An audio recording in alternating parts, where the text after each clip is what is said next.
Yes! Yes! Yes! Yes! No! No! No!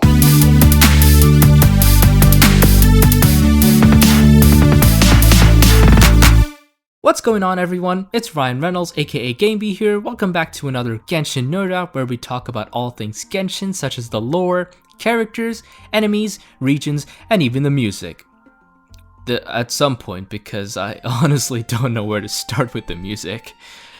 Anyways, before we begin, today's fun fact of the day is clicking the thumbs up button above the aforementioned big red button will give you a sense of hope for humanity, while clicking the thumbs down button will summon the Antichrist. Don't ask me how I know this, because they're always watching me. Anyways, let's not waste any more of your valuable time and get right down to the meat and chops of all of it. We all love Amber. I want you guys to show me one person who doesn't. Oh, you found one? Boop, they're gone. Wiped out of existence. Thank you, Thanos.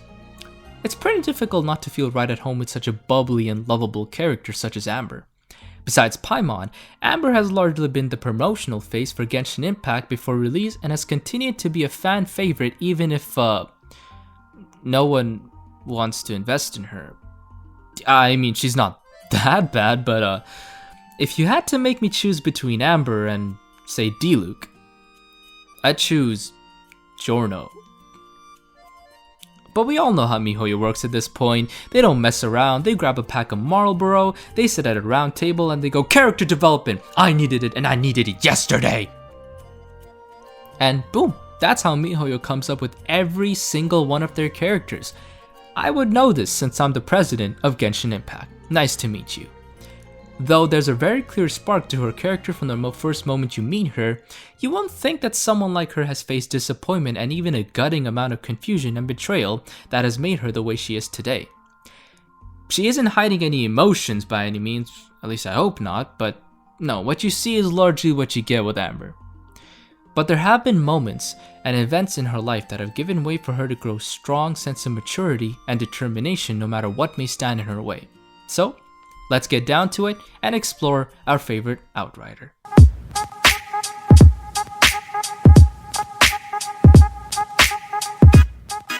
If you're a real lore geek, a lot of this information may be old to you, but if you're an up-and-coming lore geek, great! Before continuing, I'd highly recommend reading the manga of Genshin Impact. Sure, you could read the 13 chapters that have been released officially on their website, but there may or may not be other sources to read all 16 chapters that have been fan translated.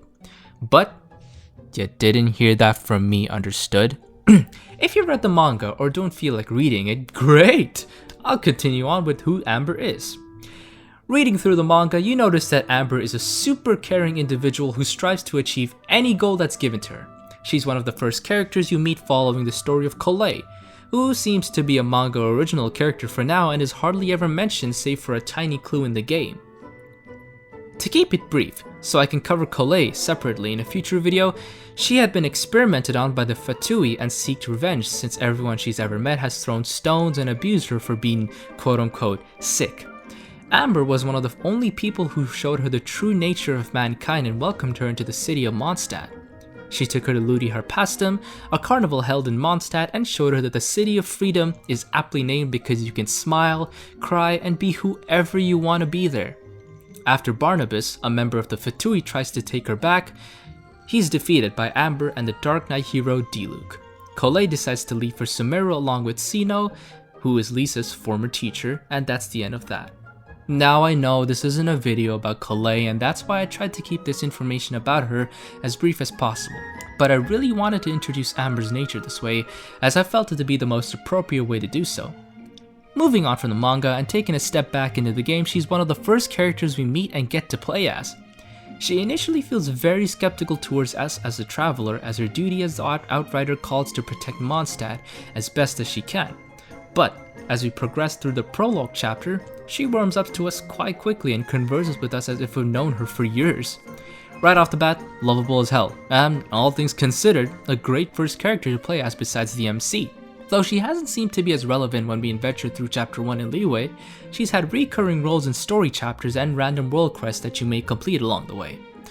But, and I'm about to drop a huge bombshell, did you know that she's most likely part Liyue? right? When researching this character to make this video, this little piece of intel caught my eyes. And so I dug deeper and I've got some exciting stuff to talk to you guys regarding her heritage. So, let's get on with that, shall we?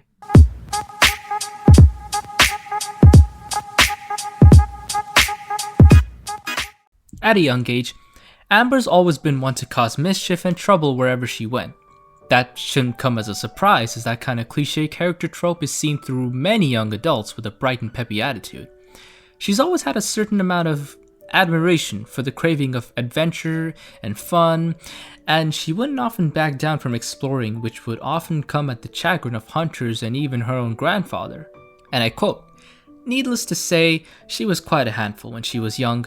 Her infamous deeds include accidentally dropping a bird's nest on her grandpa's head while trying to steal the eggs from it and setting a dendro slime leaves on fire, causing it to scurry about like a wild animal.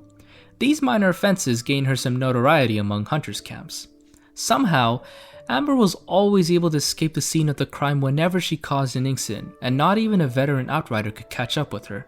Invariably, it was Amber's grandpa who ended up on damage control duty each time his granddaughter's misbehavior caused yet another incident." End quote. Taking care of someone like Amber's not a task to be taken lightly, obviously. And although Amber's parents aren't mentioned anywhere in Genshin Impact, it might be largely because her grandfather had a greater impact on her life than anyone else. And he was Amber's biggest inspiration. When looking more into Amber's story, it seems that her grandfather isn't born in Mondstadt. Actually, we don't know where exactly he's born, but the best assumption we can make is that he was born in Liyue.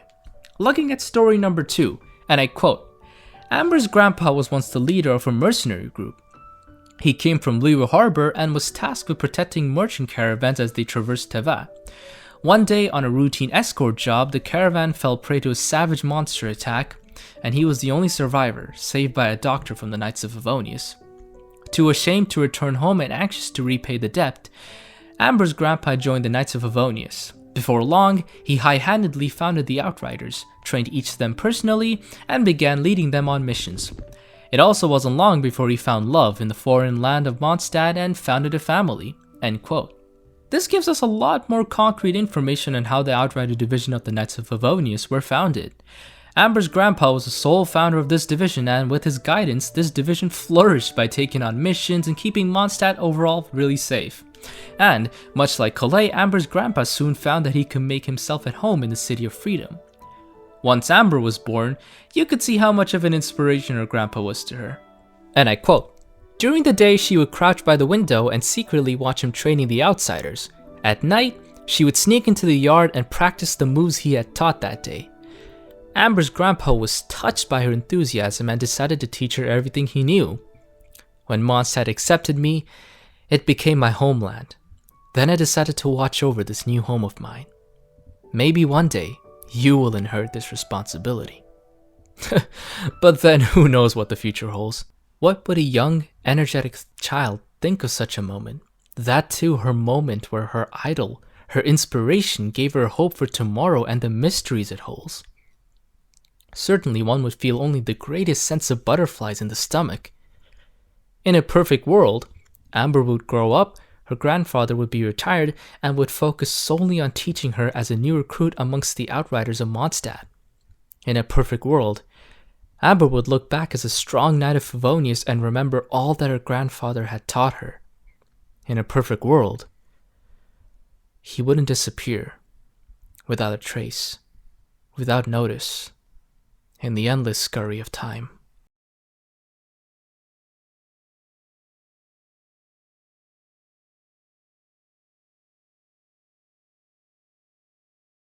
From the present, we move back 4 years ago, which is a little bit before the events of the manga's chapters 1 through 16.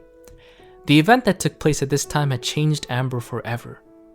And I quote, "That day, her grandpa left his coat of arms and sword in his office and simply disappeared, leaving no note and telling no one he was leaving. He had been the beating heart and the backbone of the Outrider division, and without his leadership, they rapidly became undisciplined and lost their edge. A few failed operations later, the Outrider division was facing obsolescence. In the end, it was preserved as a part of the Knights organization, but in name only.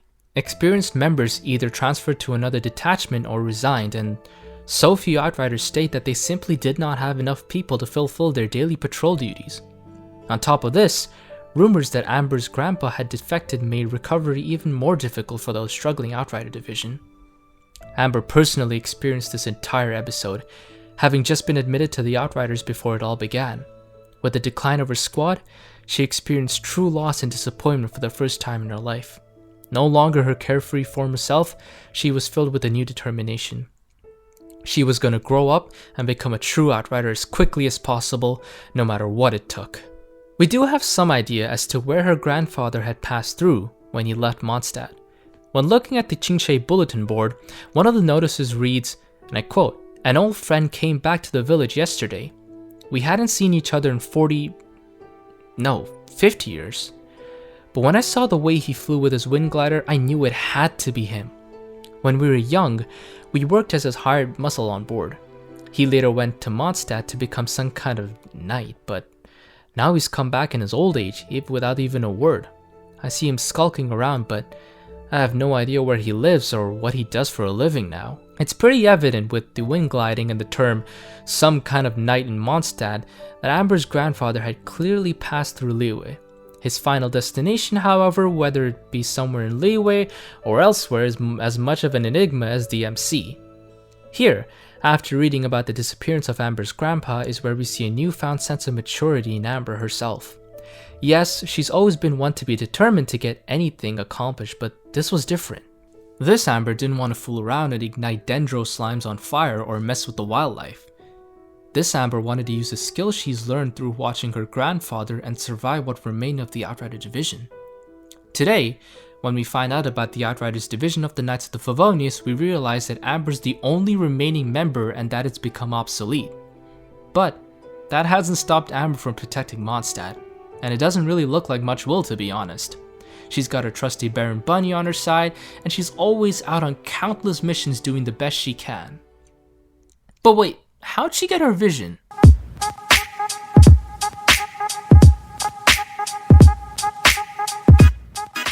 Every single character in the world of Genshin Impact you can play as has control over an elemental power, whether it be through a vision or just being an elemental super being like an Adepti or an Archon.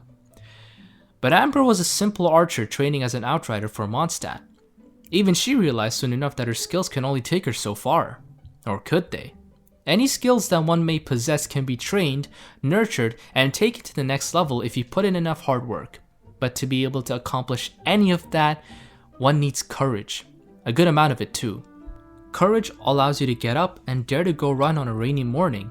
Courage allows you to climb a cliff by yourself. Courage allows you to finally make an attempt to jump from the highest diving board. Courage is the key to overcoming the most difficult challenges. Amber learned this through a certain book known as Wind, Courage, and Wings. When Amber offers to help you pass your gliding test to receive your gliding license, she gives you a book that's supposed to be a guidebook to help you to do so. Unfortunately, she mixes it with the storybook she used to read as a kid. This book was something she treasured ever since she found it. Now, I wouldn't narrate the story as a storytelling cutscene narrated by Venti is much more amusing, but to sum it up, a pair of birds wanted to fly to the sky but didn't know how to do so. After asking the animal Archon, aka Venti, he told them that they, and I quote, had yet to find out what was most important to do so, end quote. The birds, after failing to fly once, took themselves to a gorge where the wind was great and they soared above the sky. They thought they just needed a stronger wind to accomplish this, but the Archon replied, "What you lacked was not wind, but courage. It is courage that has allowed you to become the first flying birds of this world. What you lacked was not wind, but courage." When Amber, after her grandfather abandoned her, was confused as to wanting to do something no one else could, this quote from her favorite storybook is what she remembered. And after doing so, a vision popped by her hip. Courage, what she had possessed, had allowed her to be granted a vision to control the element of fire through her skills as an archer and an outrider. If you had to ask me what it means to be a Knight of the Favonius, I would probably point to Amber. Yeah, she's not exactly the strongest knight to play as in the beginning, but she more than makes up for it with her sparkling personality and her courage. She's really hardworking, and I can't remember an instance where she lost hope or gave up. Every time you notice Amber, she'll be doing something or the other. Whether it's entertaining you with her hospitality or just being off on a mission, Amber is always someone you can count on. I just hope that she's not hiding any emotions. It really doesn't seem like it, as she took the disappearance of her grandfather and turned it into determination. But you never know what could be going on in the back of one's mind. Yeah.